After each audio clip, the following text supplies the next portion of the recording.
Subscribe to Rootstem Gaming before the 1st of April for your chance to win this fully painted Noise Marine.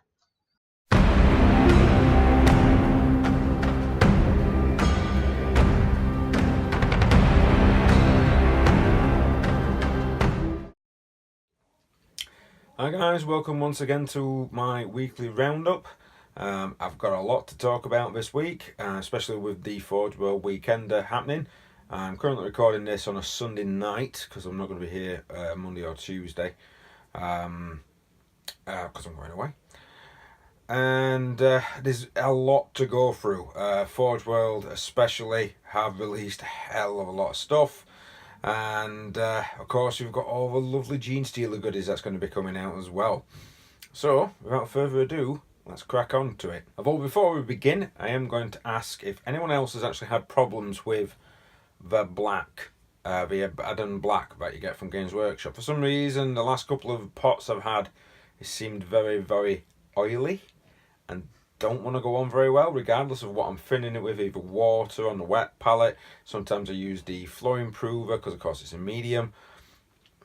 I don't know why. I don't know whether or not it's a particular bad batch, but if you've had any problems with those paints, if you just give us a comment below, and then I know I'm not alone. So cracking on with Games Workshop's new releases. Games Workshop have released, I've got the page up in front of me, Games Workshop have released their kill teams, their competitive gaming collections.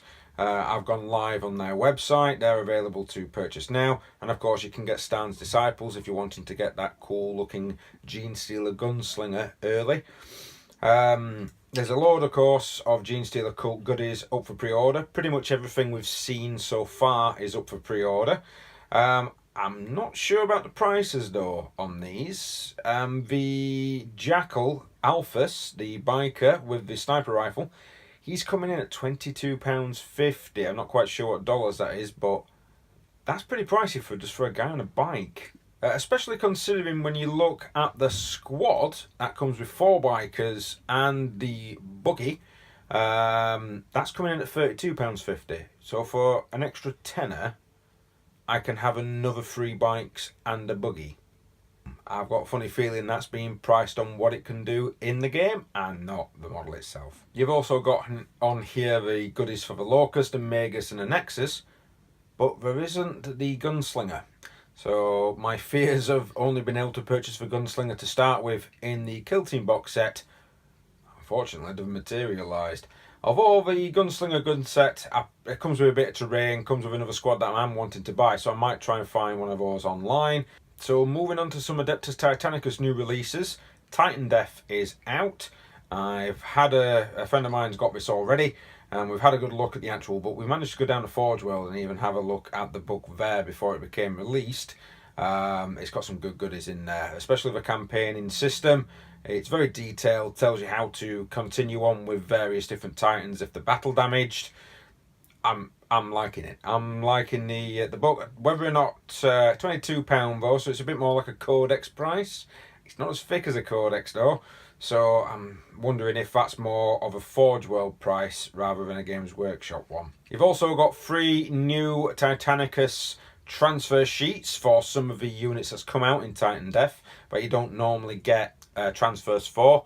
These look really nice. They're the old school sort of large transfers that Games Workshop used to do. £12 for a full sheet, but it looks like it's a good piece. Well, it looks roughly about the size of an A4 piece of paper. And the transfers themselves have got a lot of good icons on, and it's quite tempting to get those transfers and not use them on Titanicus figures. Because they are quite small, they will work on Space Marines and possibly work on some shoulder pads and tanks. So you might, if you are thinking about creating your own chapters and you're a little worried about using non-symbols, or you're having to try and hand paint your own symbols, which can be a bit daunting at first, then yeah, I would look definitely have a look at some of these unique symbols on here, and maybe even purchasing a couple of these sheets just to be able to create your own chapter. Of course, last but not least, regarding Titanicus, the new Reaver Titan has been released. That is coming out with the different sort of head, and it is going to have the different weapons. I think at one point I will be getting one of those for myself, not straight away. I love Titanicus. I think it's a fantastic game, but unfortunately I don't get to play it enough. Moving back to the Genestealer Cult pre-orders, I've seen the Genestealer Cult dice. Games Workshop's done its usual thing by sticking the symbol on these as the 1. Why would the symbol be the 1? I'd rather have the symbol as the 6. Come on, Games Workshop. On to the Genestealer Cult Codex. There's been a lot floating around of what's going to be included, what you can and can't do. I think the biggest one for me is the Brood Brothers. Apparently, on the Brood Brothers, your command points are going to be halved for whatever you're going to get for them. So if you've got a battalion of Imperial Guard attached to you, which is now going to be Brood Brothers, you're only going to get 3 command points for it rather than 5. This, of course, is going to be rounded up, but this is to show that the Brood Brothers aren't really the main fighting force of a Genestealer Cult invasion. A lot of the fluff is gearing around the fact that Genestealer Cults are popping up everywhere, so they're becoming much more of a force rather than a background army. Now, on Games Workshop's website, they have released and shown people a lot of the sects or broods or covens that you can actually pick. You know, the 6 different styles of play you can have. They have stated in their codex that the Genestealers won't benefit from them. Now, if the Genestealers are not benefiting from them, I think a lot of cult armies are probably going to have a hell of a lot more hybrids. I know I will. I'll probably have a lot more hybrids in my unit because, of course, having those rending claws with reroll to hate and having a rending claws with a +1 strength or something of that nature is going to be a lot more, how can I put it, fulfilling than having a load of Genestealers that's not going to benefit from my traits. Just popping back to the Brood Brothers, another thing as well is that they're not going to be able to have you're not going to be able to apparently issue orders to your squad, so they're not going to have a benefit of orders. They're not going to be able to have any of the Imperial Guard, Astra Militarum, stratagems or commands or relics. They're just going to be bodies. So if you do have a large section of Brood Brothers next to your guard, they're basically just going to be a throwaway disposable section of guys. Deployment's also been, it's also, of course, past couple of weeks we've seen what the deployment's going to be like for the cult. You're going to be able to store units in reserve. They're just going to turn up like normal reserves within 9 inches. Some of the stratagems on there are all going to allow you to basically move forward, so you are going to be able to get closer to your enemy with certain units. You're probably only going to bring 1 or 2 units on, I would think, from reserve at a time. The biggest thing is going to be the blips. I call them blips because that's what it used to be in Space Hulk, but the Genestealer Cult setup counters, and then you can pretty much set your units up wherever you want. And it's either, if you go first, you put all your units down. If your enemy goes first, they move, and then you put your units down. So if he suddenly moves a lot of his heavy tanks toward one side, and you think, no, I'm not going to, my Lehman Russ is not going to be taking on them, my Cult Lehman Russ is going to be opposite side of the board, and you can just have some little squibblies just to take care of, you know, little squads of men that I've used to get my command points up, so I can have all these lovely stratagems they're bringing out. All in all, though, it looks like it is going to be shaping up as a nice new codex with a lot of extras in there, and basically taking Genestealers into making them a proper army. Probably why they've brought in the rules to try and nerf the Brood Brothers a little bit. I do think knocking off the Brood Brothers might knock off a little bit of the flavour. I like the idea that the Genestealer cult has infested a lot of the Imperial structure. I'd like to see people make some Skitarii units into Genestealers, you know, giving them an extra mechanical arm or something of that nature. That would be quite entertaining. So, the Forge World Week Ender. Wow, hell of a lot of stuff has come out from this, and I mean a lot. There's a lot to look forward to, a lot to get excited about. More so than excited than more Plastic Sisters of Battle this year. Some of the earliest images, of course, brought out some new Space Wolf units. I'll be honest, these Space Wolf units look like they're the offspring of, is it Ulrak the Slayer? The chaplain that used to be part of the Space Wolf force, with his skull mask and his Rosarus above his head. I remember the old original figure of that. I think it has changed since that point, but it does look like you can now get a squad of those guys for your Space Wolf army. Of course, next up, Sanguinus. The base, the diorama base that's come out with him and a spear, I'll be honest with you, that looks magnificent. If I was to have Sanguinus, well, what am I saying? If I am going to be getting some Sanguinus, and it will be that base and that model that I am going to be wanting to get. I'm not going to be wanting to one that just sort of looks like he's on a piddly little stand coming down with a sword. I am going to be wanting make him look like he's slaying a massive demon. That figure looks nice. That actually looks more like a dioramic base that I could use in the game. Not come across a lot of his rules so far, but hey, that's what we're going to be waiting for when the when Book 8 comes out, right? The Blood Angels are also getting a really nice looking Terminator squad, which a lot of me and my friends were speculating anyway, because a lot of the time when a new Legion comes out, it tends to be accompanied by a specialist Terminator unit. That'd be quite nice to see Sanguinus though leading other units into battle. Mainly I'll probably be leading my Assault Marines, and he's probably going to be able to give them a lot of buffs, I'm guessing. There's also going to be a jump pack wielding Dreadnought. I'm just going to let that sit in for a minute.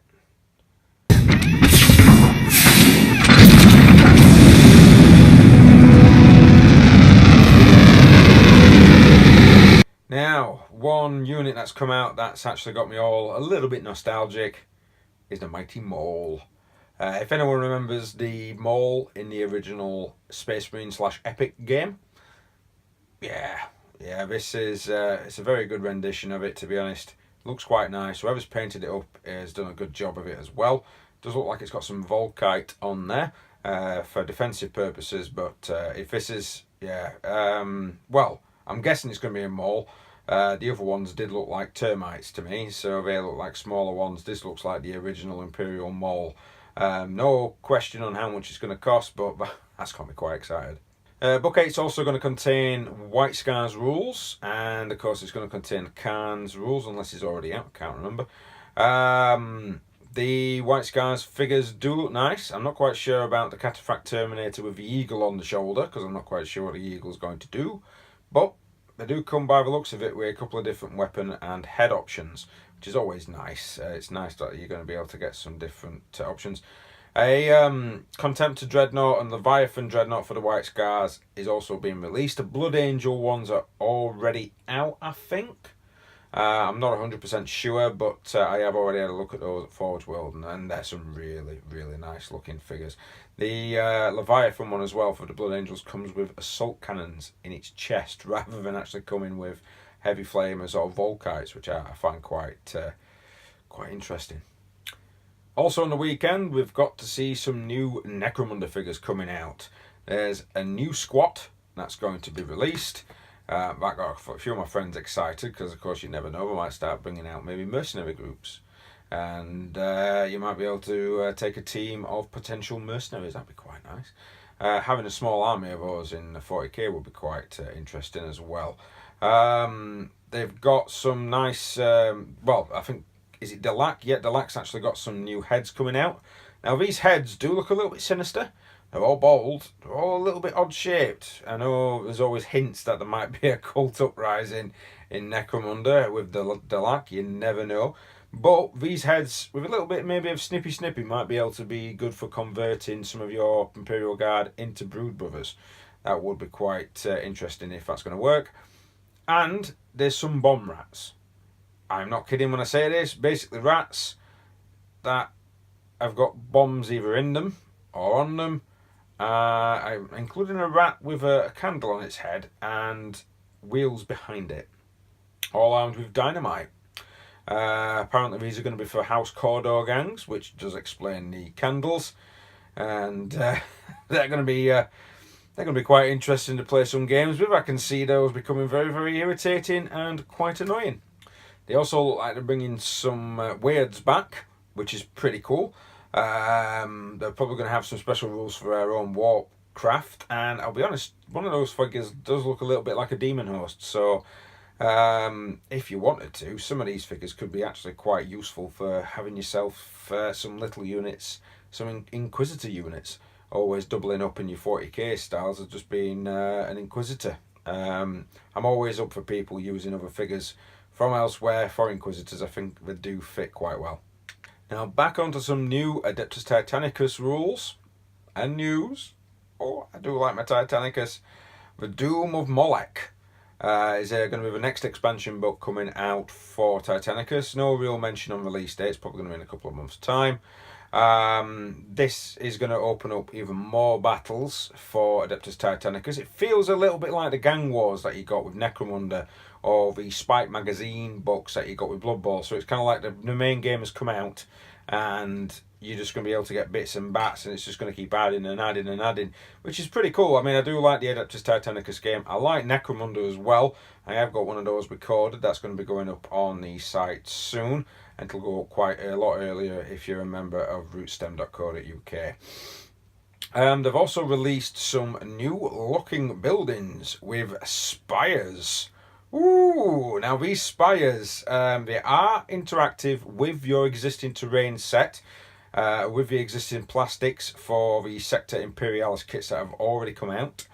They do look nice. I'll be honest, I do need to crack on with some more Sector Imperialis because we've got another 2 box sets awaiting being made.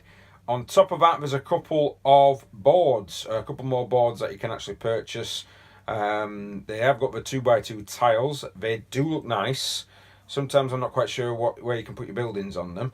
But yeah, they look absolutely cracking, to be honest with you. Especially the one that looks like it's a aircraft port or some form of underground bunker that's got bits that fly in. It would be nice if you could actually still get hold of the flyers, the kind of slightly upscaled flyers that Forge World did when they brought out Imperialis, which was a good game. Of course, there's always more mentions of the sprues coming out for you to be able to upgrade your existing Titan kits. So make sure you magnetize everybody. It would be nice to be able to have these new kits and just basically swap them out. I have done a video about magnetizing. Hopefully I'm going to put it up there, about magnetizing your Titanicus units, including the Titanicus Reavers and Warhounds. Warhounds are quite easy, but the Reavers, I would definitely have those, because the Reavers seem to have a lot more options, and I would definitely do the Reavers. Make sure you're magnetizing the Reavers, and make sure, of course, you're magnetizing those Warlords. But Warlords are quite easy to magnetize because they've actually got the slots are actually in there ready for them. Back on with the weapons, of course. We've got some more weapons coming out by the looks of it. Some Vulcan Mega Bolters to add to the top of your Reavers. There's even, by the looks of this, a Vortex Missile add-on that you're going to be able to put on top of the Reaver. They've got some new Quake Cannons and Warp Missile Racks. Sorry. We've also got, by the looks of it, some more Gatling, some heavy sort of Gatling blasters coming out for the Warlords. It's exciting. Now, I think the most exciting and the best bit of news I've heard, even though I've already got one myself, and I got it the first time round, but the Grandmaster Edition is coming back. This is going to have the 2 Warlords, it's going to have the 2 units of Knights, it's going to have all the terrain, all the kit caboodle. It's basically the starter set for Titanicus. Now, I'm excited for this because quite a few of us got the Titanicus starter set at the club that normally play each other. Some others have turned up, seen us playing it, liked the idea of playing it, but then didn't want to buy a really expensive, didn't want to go through the expensive process of buying everything separately. Now, last time around, I think these were £170 from Games Workshop Direct. So, personally, if you're going to get one, I would do, especially if you like the idea of playing Titanicus. Have a look to see if there's going to be any bundles going about, but definitely get a Grandmaster Edition. It's the perfect starting place to be able to play this game. You know, I shouldn't be, but I'm really tempted to paint Sanguinus like a Hawkman and not like a DC Hawkman. That's going to be it for my roundup this week. So I'm not quite sure what's going to be coming out. Well, there'll be a lot more detail on Genestealer Cults next week, because of course I'm going to get the codex myself. Got to get that codex. It's Genestealer Cults. and I'm going to be able to go through it with you guys. Hopefully I might actually go through it with some people. I might even do like a live unboxing, even though it's not an unboxing, a live unbooking or page folding. I'm not quite sure what it's called. It'll be in there somewhere. I might even have some of the new figures to show off. By the time this goes live, there should also be 8 exclusive videos on rootstem.co.uk. So if you wanted to get access to those before they become available on other platforms, if you just go to rootstem.co.uk, click the gaming tab upon the top, and then just sign up. It's £3 a month. You can pay by PayPal or you can use a credit or debit card, and that will give you access to a lot more of my videos early if you want. And then it also helps me out as a creator as well. And if you're wanting to hit me up for some commissions, please be aware at the moment there's about a 4-week delay, about a month. That's mainly because I actually pulled a muscle in my back and was unable to sit up properly for about a week. So a lot of my commissions, unfortunately, have gone backwards with. But if you are wanting to get some commissions in, just go on there, just ask, and I'll try and give you a rough time frame on what I can do, depending, of course, upon the project that you've got in mind. And that is it. Let us know what your opinions are on the new Sanguinus below. Also, let us know what you think of the new Genestealer stuff coming out, and whether or not you think some of the prices are a little bit high. £22.50 for that jackal seems very, very expensive, and even £15 for the Magos, which doesn't look any bigger than the original Magos. I don't know if that's, again, if Games Workshop's doing that based more on rules than they are on anything else. I'm not sure. But thanks for watching, guys. Please like, share, subscribe, hit the notification button if you like my YouTube. If you're wanting extra content or you're wanting early content, go across to rootstem.co.uk and don't power game. It's annoying. We'll see you next time.